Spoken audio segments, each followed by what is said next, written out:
नमस्कार, कंज्यूमर अड्डा में आपका स्वागत है। आपके साथ मैं हूं विपिन भट्ट और आज से आपके लिए शुरू कर रहे हैं एक विशेष सीरीज, विदेश में पढ़ाई। जी हाँ, विदेश में पढ़ना कई लोगों का सपना होता है, कई बच्चों का, कई पेरेंट्स का, कि वो अपने बच्चों को विदेश भेजें अच्छी शिक्षा के लिए, अच्छी प्रोफेशनल कोर्सेज के लिए, विदेशी यूनिवर्सिटीज़ के लिए, जहाँ पर आगे एक अच्छा करियर बनाने में वो बच्चे कामयाब रहे।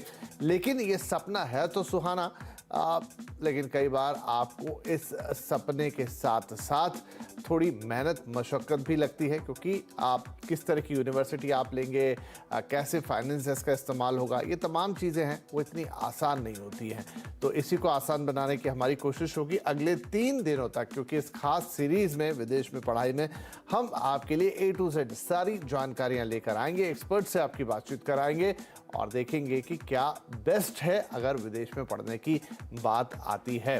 तो आज से इस सीरीज की शुरुआत कर रहे हैं, विदेश में पढ़ाई कैसे करें अप्लाई। ये आज का पहला एपिसोड है और इसमें हम एक ओवरऑल खाका खींचने की कोशिश करेंगे कि विदेश में पढ़ाई करते वक्त आपको किन चीज़ों की ज़रूरत होगी, किन चीज़ों का ध्यान रखना होगा, कैसे आप शुरुआत करेंगे इन सब की, और जैसे जैसे आगे बढ़ेंगे फिर हम आपको बताएंगे अगले एपिसोड्स में कि अलग अलग कोर्सेज में किस तरीके के ऑप्शंस मौजूद हैं, कितना खर्चा आएगा, कौन सा देश किस कोर्स के लिए बेहतर रहेगा, ये सारी बातें होंगी। और उसके लिए कुछ, जैसा मैंने कहा, खास मेहमान तो होंगे ही हमारे साथ।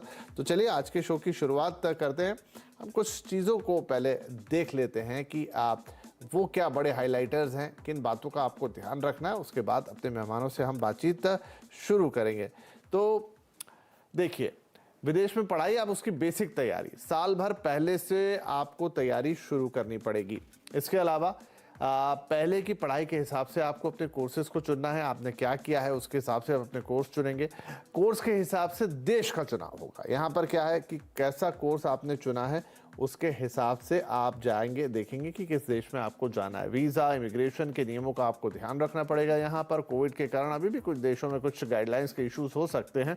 अब वैसे तो पूरी दुनिया मोटे तौर पर अब नॉर्मल की तरफ जा रही है, लेकिन स्टिल कोर्स के लिए बेस्ट यूनिवर्सिटीज़ कौन सी होंगी, फिर उनका चुनाव कैसे होगा, बेस्ट एग्ज़ाम और इंटरव्यू पर नज़र हम रखेंगे, और साथ में अपने बजट के हिसाब से। ये बहुत बड़ी बात है। देखिए, हाँ, हर कोई चाहता है कि वो सबसे अच्छा यूनिवर्सिटी चुने, सबसे अच्छा देश ले, लेकिन बजट का भी आपको यहाँ पे ध्यान रखना पड़ेगा। उसके अलावा स्कॉलरशिप्स, फाइनेंस, हिसाब किताब, ये सारी बातें भी हम करेंगे क्योंकि ये इक्वली इम्पॉर्टेंट है। तो ये वो बड़े टॉपिक्स या बिंदु हैं जिन पर अब अगले 2-3 दिन तक हम बातचीत करेंगे। तो चलिए आज की बातचीत की हम शुरुआत करते हैं। हमारे साथ जुड़ रही हैं IC3 इंस्टीट्यूट की एकेडमिक मैनेजर कृतिका बालाजी और इन्फोयंग इंडिया की फाउंडर अल्पी जैन। आप दोनों का ही बहुत बहुत स्वागत है। तो कृतिका, हम आपसे ही शुरुआत करते हैं कि सबसे पहले तो अगर जैसे ही आपके मन में ये ख्याल आता है कि मुझे या तो अपने बच्चे को विदेश पढ़ने भेजना है, या मैं बच्चे की भी बात करूं कि उसका एक डिज़ायर है कि मैं जाकर अपनी हायर स्टडीज़ को किसी फॉरेन यूनिवर्सिटी से करूं, तो उस सोच की शुरुआत कहां से होगी, कैसे आप ए को स्टार्ट करेंगे? Hi, good evening, thank you so much. ये सवाल के जवाब मैं 2 तरीके देना चाहूंगी। एक तो पहले कि you can approach it from career first decision, फिर कॉलेज उसके बाद, और हम एक्सप्लोरेटरी रूट ले सकते हैं जहाँ पे हमें स्पेसिफिक करियर का आइडिया नहीं है, पर हम एक्सप्लोरेटरी रूट से डिसाइड कर सकते हैं कि हमारे लिए कौन से बेस्ट है। सो अगर हम करियर रूट की बात करेंगे तो of course there are so many top jobs in the world today. अगर कोई भी जॉब रिपोर्ट लेके हम पढ़ेंगे तो careers like data scientist, cloud engineer, digital marketing और social media managers, HR consultant, CSR consultants, ऐसे बहुत सारे टॉप जॉब्स मार्केट में आ रहे हैं। बट बच्चों को ये जानना जरूरी है कि उनके लिए कौन सा बेस्ट फिट जॉब है और इसको वो कैसे चुन सकते हैं। उसके लिए अपने आप को जानना बहुत जरूरी है, अपने आप के स्ट्रेंथ्स के बारे में, एबिलिटीज के बारे में, पर्सनालिटी, एप्टीट्यूड, इंटरेस्ट, ये सब चीजों को एक साथ लेके समझने के बाद वो अपने बेस्ट फिट करियर पाथवे चुन सकते हैं। और एक और बात ध्यान में रहना चाहिए कि बहुत टाइम बच्चे सोचते हैं कि हम साइंस में करियर्स लेंगे या आर्ट्स में या ह्यूमैनिटीज में या कॉमर्स में लेंगे, बट बहुत सारे करियर्स आज देखे जाएंगे तो इंटरडिसिप्लिनरी या मल्टी डिसिप्लिनरी है। For example, let's take jewellery designer. अगर किसी को ज्वेलरी डिजाइनर बनना है तो हम सोचते हैं कि शायद वो डिजाइन पढ़ेंगे, बट एक्चुअली ज्वेलरी डिजाइन करने के लिए ज्योमेट्री या मैथमेटिक्स की नॉलेज की जरूरी है. और let's take common products like Maggi और any fast food products. So if you have to do that, लोग सोचते हैं कि उनको culinary या कुकिंग नॉलेज की जरूरी है, बट एक्चुअली उनको केमिस्ट्री जानना जरूरी है कि प्रोडक्ट्स कैसे रिएक्ट करते हैं हीट में, कोल्ड में, वाटर में, etcetera. So two things to remember. One is understand that everything is interdisciplinary, multidisciplinary, and understand yourself well. तो आप चुन सकते हैं कि आपके लिए बेस्ट फिट करियर क्या है. दूसरा रास्ता ये है कि आप बोल सकते हैं कि मुझे कुछ भी पता नहीं है, मैं सीखना चाहूंगी या चाहूंगा कि ऑप्शंस क्या है मेरे लिए. और उसके लिए बहुत सारे इंस्टीट्यूशनल मॉडल्स होते हैं जहां स्टूडेंट्स एक्सप्लोर कर सकते हैं.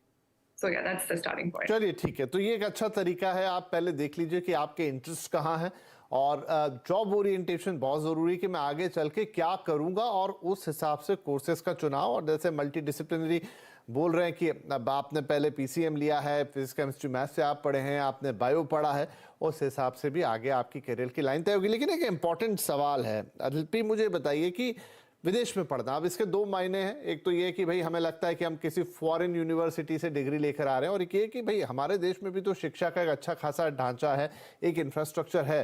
तो कैसे आप डिसाइड करेंगे कि आप जो करना चाहते हैं उसके लिए आपका अपना देश एक बेहतर जगह होगी, या फिर आपको इसके लिए विदेश जाना चाहिए? Thank you Vipin ji.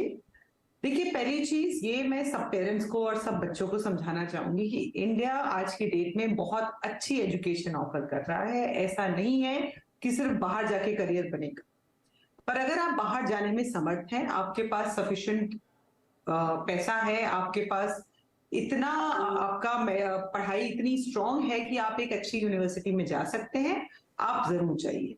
Otherwise चाहे आप फाइनेंस का फील्ड देखिए, चाहे आप कंप्यूटर साइंस का फील्ड देखिए, इंडिया आपको बहुत अच्छे ऑप्शन दे रहा है.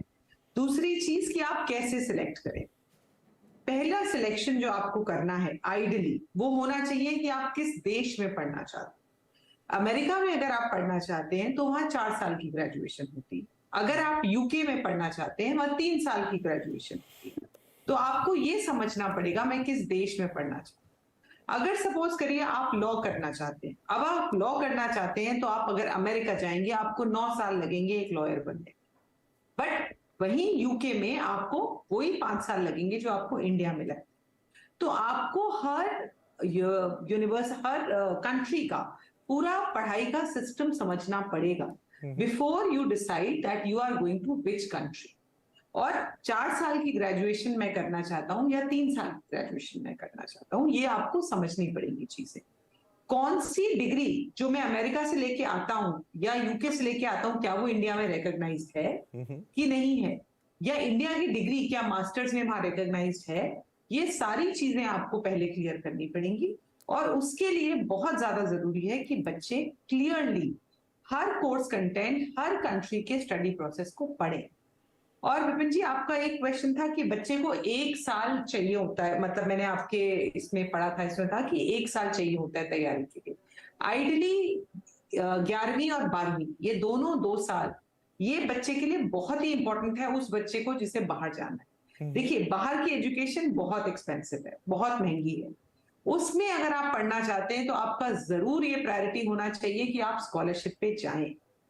स्कॉलरशिप मिलने के लिए जरूरी है कि आप 2 साल पूरी मेहनत करें, पढ़ाई करें, जरूरी एग्जाम दें, तब आपको स्कॉलरशिप मिलेगी और उसी स्कॉलरशिप पे आपको बाहर पढ़ने जाना चाहिए. सो इंडिया में हर चीज की पढ़ाई अच्छे से अच्छी हो रही है. किसी भी चीज के लिए आपको ये सोचने की जरूरत नहीं है कि सिर्फ बाहर जाके ही हम कुछ कर सकते हैं. ठीक है जी. हाँ, एक साइंस का फील्ड है जहां मैं बोलती हूँ कि अभी भी कम यूनिवर्सिटीज हैं. जैसे कि अगर आप देखें, केमिस्ट्री देखें, मुझे लगता है कि आप बाहर बेटर एजुकेशन प्राप्त कर सकते हैं. बट उसके अलावा इंडिया आपको बहुत अच्छी एजुकेशन आज भी ऑफर राइट अवे. तो साइंस पे हम और डिटेल में आने वाले दिनों में बात करेंगे ही, अलग अलग स्ट्रीम्स के ऊपर बातचीत होगी. लेकिन आज एक ओवरऑल एक स्ट्रक्चर एक बनाने की कोशिश कर रहे हैं कि कैसे आपको शुरुआत करनी है, कहाँ से आप शुरू करेंगे और कैसे आगे बढ़ेंगे. तो चलिए, एक तरीका ये कि आप देश के हिसाब से इसको तय करेंगे. अच्छा कृतिका, बहुत सारे लोगों को ये लगता है कि हम फॉरेन से डिग्री लेकर आएंगे, या तो वहीं नौकरी कर लेंगे, या अगर हिंदुस्तान वापस भी लौट के आएंगे तो हमारी कमाई ज्यादा होगी, हमारा रिकॉग्निशन ज्यादा होगा. ये कितना बड़ा मिथ है या कितना बड़ा सच है? That's a very good question. I think ये डिपेंड करता है कि आपके अपने फील्ड पे कितना कॉन्फिडेंस है। ये मेरा मानना है कि बहुत सारे टाइम स्टूडेंट्स बहुत इन्वेस्टमेंट करते हैं इंटरनेशनल फॉरेन एजुकेशन में, पर उनको क्लैरिटी नहीं होता है कि वो क्यों पढ़ रहे हैं और उस फील्ड में आगे वो क्या करना चाहते हैं। लैक ऑफ कन्विक्शन से जब वो चूज करते हैं तो वो डिग्री के ज्यादा मायने नहीं रखते। Of course generally speaking market में कुछ वैल्यू होता है इंटरनेशनल डिग्रीज के लिए, बट उससे ज्यादा वैल्यू होता है स्टूडेंट के कन्विक्शन पे कि वो सब्जेक्ट मैटर को कितना अंडरस्टैंड कर सकते हैं, उसको कैसे अच्छी तरीके से अप्लाई कर सकते हैं और खुद पे कितना विश्वास है उसको इम्प्लीमेंट करने के लिए। So the degree is not everything. And quality of education के बारे में बात करें तो India is coming at par with a lot of global institutions, sometimes even better. अगर मैं खुद के एग्जाम्पल भी लूँ तो मैं सिम्बायोसिस में पढ़ रही थी और उसके बाद ब्रीफली मैं न्यूयॉर्क गई थी पढ़ने के लिए, एंड आई फेल्ट लाइक जो पढ़ाई मैंने इंडिया में किया था इट प्रिपेयर्ड मी वेल कि मैं वो ग्लोबल स्टैंडर्ड पे जाके कम्पीट करूँ। So I think quality of education के बारे में बात करेंगे तो it is really quite the same. There are a lot of expert faculty जो इंडस्ट्री में काम करते हैं, जो अपने रिसर्च के फील्ड्स में एक्सपर्ट्स हैं, वो अभी भी इंडियन यूनिवर्सिटीज में बहुत सारे लोग ऐसे काम कर रहे हैं। So there is in my opinion no difference in a big difference unless there is clarity and conviction for student कि वो क्यों पढ़ रहे हैं। ठीक है जी।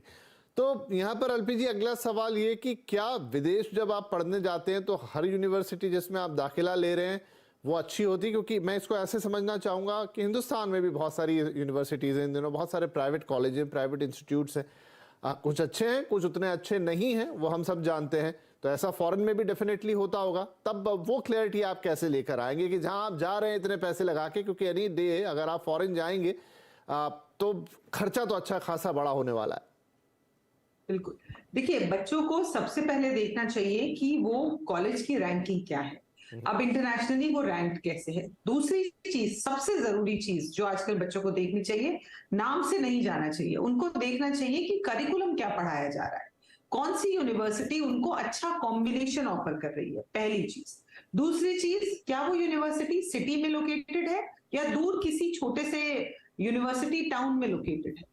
क्योंकि अगर आप बाहर जा रहे हैं तो आप समझ लीजिए आपको मतलब अगर आप कनाडा में हैं तो आपको 20 घंटे काम करना है, अगर आप अमेरिका में हैं तो भी आपको इंटर्नशिप्स करनी है। अगर आप किसी छोटे से गांव में या छोटी सी एक सिटी में जो बहुत दूर है मेन सिटी से, 2-3 घंटे का रास्ता है, आप कभी भी नहीं कर पाओगे वो काम, आप कोई भी इंटर्नशिप नहीं कर पाओगे। हमेशा अच्छी यूनिवर्सिटीज वो देखिए जो सेंट्रली लोकेटेड है, सेंट्रली लोकेटेड है, उनकी रेटिंग कैसी है, उनका करिकुलम कैसा है, उनका प्लेसमेंट कैसा रहा है, उनके क्या कल्चर के बच्चे हैं, उनका रेशो क्या है, क्या इंटरनेशनल स्टूडेंट्स ज्यादा हैं या सिर्फ नेशनल स्टूडेंट्स उनके यहाँ पढ़ रहे हैं, वो स्कॉलरशिप्स कैसी ऑफर करती है, ये सारी चीजें आप देखने के बाद डिसाइड करेंगे। देखिए, रेटिंग एक चीज है, बट उसके अलावा बहुत सारा काम है जो आप यूनिवर्सिटी की वेबसाइट पे जाके खुद कर सकते हैं। आज की डेट में अगर आप कोर्स स्ट्रक्चर बिना देखे सिर्फ कोर्स के नाम पे या सिर्फ यूनिवर्सिटी के नाम पे एडमिशन लेते हैं, आप बहुत बड़ी गलती करते हैं। दूसरी चीज, यूनिवर्सिटी में क्या सपोर्ट प्रोवाइड किया जाता है इंटरकल्चरल स्टूडेंट्स को। लाइक अगर आप सिंगापुर में भी देखें तो बहुत सी ऐसी यूनिवर्सिटी हैं जहां से हमें काफी शिकायत आती है कि इंडियन स्टूडेंट्स को उतना अकोमोडेट नहीं किया जाता है। वो सब चीजें आपको कंसिडर करनी चाहिए कि कितने ओपन है वो आउटसाइड कल्चर के लोगों को एक्सेप्ट करने के लिए। ये सब चीजें आपको उनकी वेबसाइट पे जब आप उनका रेशियो स्टडी करोगे आपको मिल जाएगी। सो ये कुछ पॉइंट्स हैं जो आपको ध्यान में रखने चाहिए जब आप कोई यूनिवर्सिटी सिलेक्ट करते हैं। जी चलिए, बड़े इंपॉर्टेंट पॉइंट्स है जो आपने बताया कि कैसे आप किसी यूनिवर्सिटी को सिलेक्ट करें, आप नाम देखें, लोकेशन देखें, क्या क्या करें, उसकी रैंकिंग देखें, किस तरीके से उसको समझें और फिर आगे बढ़े। यहाँ पे कृतिका, एक सवाल मन में ये भी आता है कि जब आप विदेश पढ़ाई करने जाते हैं तो अलग अलग कंट्रीज़ तो ठीक है, जहाँ आप जा रहे हैं, चाहे आप यूरोपियन कंट्रीज़ में जा रहे हैं, चाहे आप अमेरिका जा रहे हैं, कनाडा जा रहे हैं, कुछ लोग ऑस्ट्रेलिया भी जाते हैं, तो वहाँ पर जो एक कल्चरल शिफ्ट भी आपको मिलता है, चीज़ें पूरी तरीके से बदल जाती हैं, उसके साथ बहुत सारे लोगों को एडजस्ट करने में दिक्कत होती है। ये भी एक प्रैक्टिकल इशू है। कई बार बहुत सारे लोग मैं देखता हूँ कि चले तो जाते हैं लेकिन वो उस तरीके से वहाँ पर खुद को एडजस्ट नहीं कर पाते। क्या उसके लिए कुछ तौर तरीके या कैसे उसके लिए आप अभी से तैयारी कर सकते हैं? Thank you for that question. Actually ये बहुत इंपॉर्टेंट सवाल है बिकॉज स्टूडेंट्स के ज्यादातर स्ट्रेस इसी चीज पे आती है कि वो उस जगह पे अडेप्ट नहीं कर पाते। So an important a few things that they can do. पहले एक चीज वो कर सकते हैं कि एज दे आर शॉर्टलिस्टिंग की कौन से डेस्टिनेशन में, अगर वो अब्रॉड जाना चाह रहे हैं तो कौन से डेस्टिनेशन में वो जाना चाहेंगे, first filter that option out, and once वो shortlist किए जाते हैं तो they can start understanding some of the basic cultural setup of that region, you know। उसके लिए one is वही यूनिवर्सिटीज के अलमनाई के साथ वो नेटवर्क या इंटरेक्ट कर सकते हैं, वो लिंक्डइन पे या फेसबुक ग्रुप्स पे वो once they are a part of that universities वो उस यूनिवर्सिटीज के अलमनाई के साथ कनेक्ट कर सकते हैं। सो when that alumni is from the same region as the student, वो ऐसे सवाल पूछ सकते हैं कि आपने कैसे एक्लिमेटाइज किया, क्या क्या चीजें मुझे जानना चाहिए पहले जाने से पहले। That's one route. The second is कि I think यूनिवर्सिटीज में काफी सारे टाइम स्टूडेंट सपोर्ट ग्रुप्स होते हैं जहाँ पे इनकमिंग स्टूडेंट को एक बडी असाइन किया जाता है। सो जाने से पहले ही वो अपने बडी से कनेक्ट करें और थोड़ा जानकारी ले कि उधर कैसा है, क्या क्या मुझे प्रिपेयर करना चाहिए और वहाँ के कस्टम्स क्या है, फेस्टिवल कैसे सेलिब्रेट होते हैं, इंपॉर्टेंट इवेंट्स क्या होते हैं, एंड हमारे माइंडसेट और उनके माइंडसेट में क्या क्या फर्क है। ऐसे क्वेश्चंस वो अपने बड़ी से पूछ सकते हैं और मे बी कॉलेज के 1 महीने पहले शायद जाके उधर सेटल हो सकते हैं कि उस रीजन में एक्लिमेटाइज हो जाए, अडेप्ट हो जाए। और most important I think again मैं ये बार बार दोहराऊंगी कि खुद को जानना बहुत इंपॉर्टेंट है। Have some self confidence and comfort in yourself, in your values, and just be yourself, you know, when you go there. चलिए, बहुत बढ़िया है। तो ये छोटी छोटी बातें हैं, लेकिन इनकी प्रिपरेशन आपको अभी से करनी होगी। मेंटली खुद को प्रिपेयर करना होगा और स्टेप बाय स्टेप आपको आगे बढ़ना होगा, क्योंकि जब आप विदेश पढ़ने जाएंगे तो चीज़ें बिल्कुल अलग होगी यहाँ के मुकाबले। अल्पी जी, एक सवाल, चलिए मेरे ख्याल से वक्त हो गया एक छोटे से ब्रेक का, लेकिन हाँ मैं बोल दूँ कि जब हम ब्रेक से वापस आएंगे तो 2 अहम सवाल होंगे। एक तो ये कि इन दिनों कौन से कोर्सेज हैं, किन के लिए लोग ज़्यादा जा रहे हैं बाहर और जाके उनको बढ़िया रिटर्न भी मिल रहा है, एंड सेकेंडली सबसे बड़ा सवाल आएगा फाइनेंसिस का। तो कौन से तौर तरीके हैं, क्या कितने पैसे एग्जैक्टली खर्च होते हैं, आपको किस तरह के लोन्स मिलते हैं, वहाँ जाके पैसों की दिक्कत हुई तो कुछ मिल पाता है कि नहीं, तो ये सारी बातें, और स्कॉलरशिप्स की बात हुई थी तो उनसे कितना फ़ायदा होता है, ये कुछ 2-3 अहम सवाल रहेंगे जो हम इस ब्रेक के बाद लेंगे। एक छोटा सा ब्रेक, तुरंत हाजिर होंगे। Welcome back. विदेश में पढ़ाई कैसे करें अप्लाई, हमारी ये खास सीरीज 3 एपिसोड की, जहां पर आज हम आपको कुछ बेसिक्स बता रहे हैं कि किस तरीके से आप शुरुआत करेंगे। अगर आपको विदेश में पढ़ना है या अपने बच्चे को भेजना है तो कहां से वो शुरुआत होगी और किन चीज़ों को आपको अभी से अपने जहन में रखना होगा। आगे चल के हम क्या क्या कोर्सेज हैं उन पर बहुत डिटेल में चर्चा करेंगे, लेकिन अभी ये छोटी मोटी चीज़ें जिनका आप अगर अभी से अपने जहन में जिन्हें बिठा लेंगे, अपने माइंड में बिठा लेंगे, तो आगे चल के आपके लिए काफ़ी ईजी होने जा रहा है। तो चलिए बातचीत को आगे बढ़ाते हैं। अल्पी, एक ये जो आप बात कर रहे थे, आपने स्कॉलरशिप्स की भी बात की, तो डेफिनेटली बजट पे बात करना यहाँ बहुत ज़रूरी है। अमूमन आप कोई एक स्टैंडर्ड कोर्स करने जा रहे हैं 3 साल या 4 साल का, कितना खर्चा आ जाता है? समझ लीजिए साइंस या इंजीनियरिंग स्ट्रीम में शायद ज़्यादा खर्चा होता होगा, या आप ह्यूमैनिटेरियन ले रहे हैं तो वहाँ थोड़ा कम आता होगा, तो वो क्या हिसाब से मोटा खर्चा रहता है, और स्कॉलरशिप्स फिर अगर मिलती है तो वो कैसे हमारी मदद कर पाती है?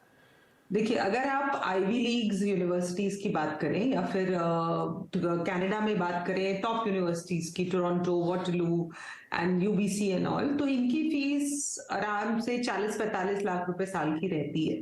तो उसी हिसाब से आप कैलकुलेट कर लीजिए 2 साल का खर्चा और 3 साल का जो भी खर्चा आता है। तो 40-45 आप कह रहे हैं कि फीस रहती है, इसके अलावा फिर आपका वहां पर रहना, खाना, पीना, एवरीथिंग। ओके, अच्छा, उसके साथ साथ आप ये भी देखिए कि यूके में हॉस्टल कम मिलता है, लंदन में खासकर हॉस्टल कम मिलता है, तो आपको बाहर रहना पड़ता है, तो बाहर रहने की कॉस्ट वहां बहुत ज्यादा है। तो कंट्री टू कंट्री ये वैरी करता है। अब से आप कनाडा में हर टाइप की यूनिवर्सिटी है, 20 से 25 लाख रुपए साल वाली भी यूनिवर्सिटी है, 7 लाख रुपए साल वाली भी यूनिवर्सिटी है। तो आपको अपने फाइनेंस के हिसाब से सिलेक्शन करना पड़ेगा। आज की डेट में हर अच्छी यूनिवर्सिटी, इनफैक्ट हर यूनिवर्सिटी अब्रॉड, एक डिसेंट बच्चे को जो 80% से अबव 12th में नंबर लाया है, उसको एक डिसेंट 4-5 लाख रुपए साल की स्कॉलरशिप मिल जाती है बहुत आराम से।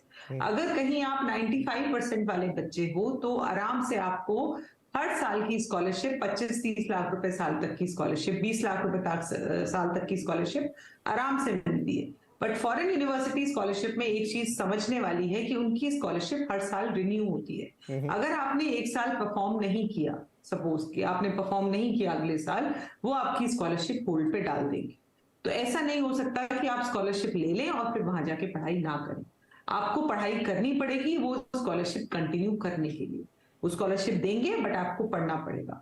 सपोज करिए आप एक नेशनल लेवल इंडिया में क्रिकेट प्लेयर हैं या फुटबॉल प्लेयर हैं और आप स्पोर्ट्स स्कॉलरशिप पे अब्रॉड जाते हैं, तो आपको वहां की टीम में खेलना पड़ेगा। ये आपके लिए कंपलसरी होगा। जो स्कूल की कॉलेज की टीम होगी उसमें आपको खेलना पड़ेगा, तभी वो स्कॉलरशिप। बड़े पॉइंट अलबी जी की आपको मतलब आप उसे टेकन फॉर ग्रांटेड नहीं ले सकते कि एक बार आपने मेहनत कर ली और फिर आपने उसको ढीला छोड़ दिया। अच्छा, इसके अलावा जो इम्पोर्टेंट है कि आप हो सकता है कुछ लोगों के पास अपफ्रंट इतना पैसा नहीं हो, तो किस तरह से फाइनेंस अवेलेबल रहते हैं? क्या इंडियन बैंक्स इसके लिए लोन देते हैं? कहीं और से हमें लोन मिलता है या वहीं पे उस कंट्री में लोन मिल जाता है? कैसे होता है? इंडियन बैंक्स आपको लोन देते हैं बहुत आराम से।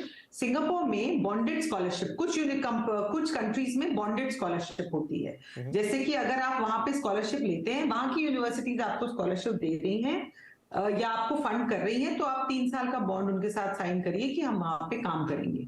इस तरीके से भी स्कॉलरशिप होती है। यहाँ के बैंक्स आपको बहुत आराम से फंड प्रोवाइड करते हैं एज फार एज आप एक अच्छी यूनिवर्सिटी में जा रहे हैं। अगर आप एक 3rd ग्रेड यूनिवर्सिटी में जा रहे हैं तब आपको नहीं मिलता है बैंक से लोन। सो ये बहुत जरूरी है कि आप एक अच्छे ब्राइट मेट्रिकुलस स्टूडेंट हो, तभी आपको फंडिंग मिलेगी। एक 3rd ग्रेड यूनिवर्सिटी के लिए इंडियन बैंक्स लोन नहीं देते। चलिए, ये बात बहुत ऑफ कोर्स पॉसिबल। जी, ये बड़ी इंपॉर्टेंट बातें थी जो आपने अच्छे से क्लियर कर दी कि आपको कैसे स्कॉलरशिप्स मिलेगी, किस हद तक मिलेगी, फिर उसके लिए आपको क्या करना होगा और साथ में फाइनेंसिस के क्या क्या तरीके हैं, लेकिन उसके साथ क्या शर्तें लगकर आएंगी। बहुत इंपॉर्टेंट था। आपको वहां करनी ही पड़ेगी जी बिल्कुल बिल्कुल।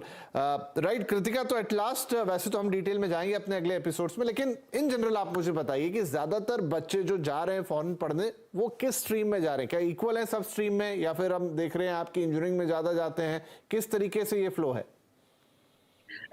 ये अल्पा जी ने एक्चुअली पहले बताया था कि there are 2 approaches to this. अगर कोई स्पेशलाइज्ड कोर्स लेना चाहते हैं, नहीं, मेरा सवाल ये है कि कोई डेटा अवेलेबल है जहां पर आपको आइडिया है कि नहीं भाई इस साल 50,000 बच्चे जो हैं उन्होंने इंजीनियरिंग का स्ट्रीम लिया, 20,000 बच्चे ह्यूमैनिटेरियन कोर्स करने गए, 5,000 कुछ मैनेजमेंट पढ़ने गए। सबसे ज्यादा डिमांड किस चीज की, क्यों जा रहे हैं लोग फॉरेन? मैं एक्चुअली इसको डेटा के तौर पे नहीं आंसर कर रही हूँ। I am just going to share the model of education जो जिसके लिए सबसे ज्यादा लोग फॉरेन जाते हैं। One of the most popular models of education जिसके लिए वो जा रहे हैं, दैट्स द लिबरल एजुकेशन और the liberal arts model of education, जो अभी इंडिया में भी आ चुका है। But the main benefit of this model is जो भी स्ट्रीम बच्चे पढ़ रहे हैं, right, whether it's engineering, medicine, whether it's any science और ह्यूमैनिटी स्पेशलाइजेशन ऑल्सो। जी। ईयर मॉडल में वो फर्स्ट ईयर पे बहुत सारे एक्सप्लोरेटरी कोर्सेज ले सकते हैं, जैसे कि they can take 1 course from business, 1 course from psychology, 1 from law, 1 from environment studies. और इसको सब फील्ड्स को समझने के बाद अपने एरिया स्पेशलाइजेशन चुन सकते हैं। अगर कोई स्पेशलाइजेशन माइंड में लेके जा भी रहे हैं, तो वो यूनिवर्सिटी का मॉडल ऐसा है, specially in the US and Canada, कि वो अपने मेजर्स या स्पेशलाइजेशन को स्विच कर सकते हैं depending on their experience in the course and आगे फ्यूचर एस्पिरेशंस के तौर पे भी। So this is one important thing to keep in mind. The second is, another thing is, students also ये सोच के जाते हैं कि मुझे रिसर्च बेस्ड यूनिवर्सिटी में जाना है कि नहीं। फॉर एग्जाम्पल, अगर किसी को इंटेंसली वो सब्जेक्ट के बारे में जानना है तो वो रिसर्च बेस्ड यूनिवर्सिटीज को चुनते हैं। अगर उनको एप्लीकेशन बेस्ड मॉडल चाहिए तो वो entrepreneurial programs, project based learning programs पे जाते हैं। So I don't have the statistics with me right now. वो ठीक है, वो कोई दिक्कत नहीं है, लेकिन हाँ ये भी एक अच्छा तरीका है बताने का कि किस तरीके से, और ये जो फ्लेक्सिबिलिटी जिसकी आप बात कर रही हैं बड़ी इंपॉर्टेंट है कि आपको समझने का मौका मिलता है कि कौन सा सब्जेक्ट, कौन सी स्ट्रीम आपकी ज्यादा पसंद की है, आप किस में कंफर्टेबल है, किस में अच्छा परफॉर्म कर रहे हैं, तो वो फ्लेक्सिबिलिटी भी आपको यूनिवर्सिटीज दे रही है।